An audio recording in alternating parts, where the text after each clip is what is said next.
Hello, welcome to the new year. This is class 12. There are 3 stories. The video is uploaded onto YouTube, so if you want to read a transcript, YouTube automatically generates a transcript. So you can look on the video there if you don't understand some of the words, and I will try to put a link to the video. There are 3 stories. Let us begin with this. Cheating twins.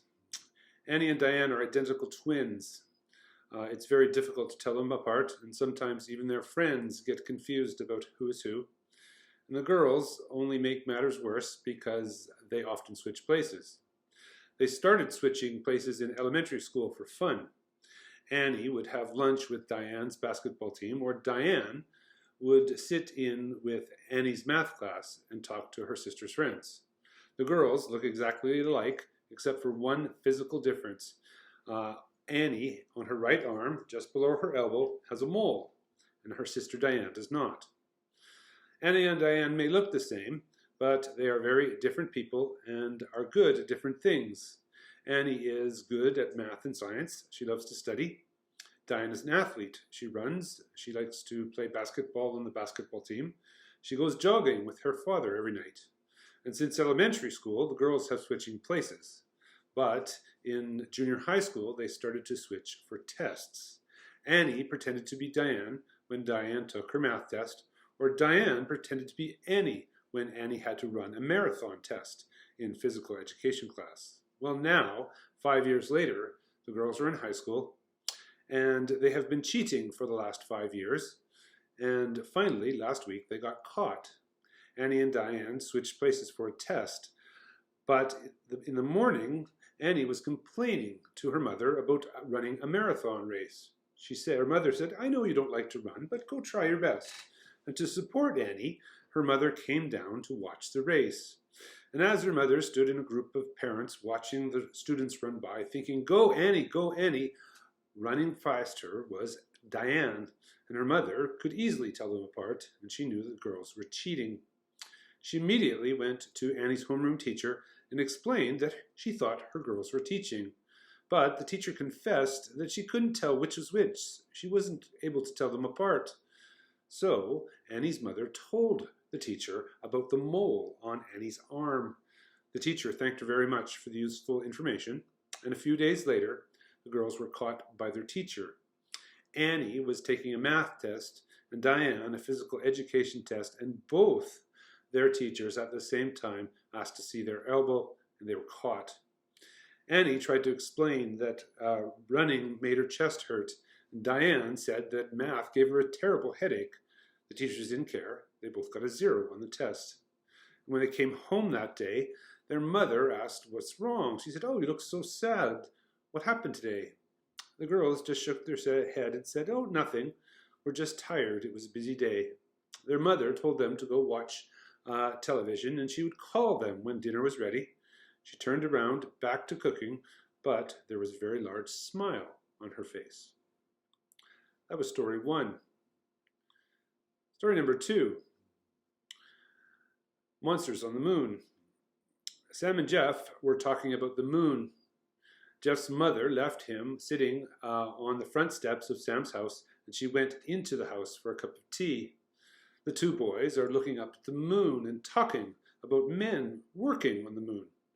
Jeff tells Sam, "Many men are working on the moon right now, and it's very dangerous because sometimes they have to fight." Once, Jeff saw about a monster that came to the moon. The monster landed on the moon because its spaceship was broken, and it wanted to use the men's tools to fix it. But when the monster saw the big, beautiful Earth, it wanted to take over the Earth, and the men and the monster started to fight. The monster was losing because he can't fight very well. He has pincers instead of hands, and so he changed. He started to grow bigger and bigger and bigger until he was very large, and then he started to win the fight. The monster even killed some of the men. And that's when a superhero arrived. The superhero came to help fight for the men. And he fought the monster, and he used his special laser gun and blew up the monster. Well, Sam sort of looked at Jeff and said, "Yeah, no, Jeff." The story you just told me, it's not real. It's just a TV show. I know the show. It's a very famous show. I like it. But monsters and superheroes are not real. Well, Jeff thought for a moment, and he said, people never went to the moon. But Sam explained that people did go to the moon once, but there was no people on the moon now. Jeff asked if he could check and said to Sam, so let me see if I understand this. Monsters and superheroes are not real, and there are no people on the moon now? And Sam said, yes, that's right. The last story. A long time ago, two friends were traveling from town to town, and they didn't have any money. So they carried a large pot with them to help get food.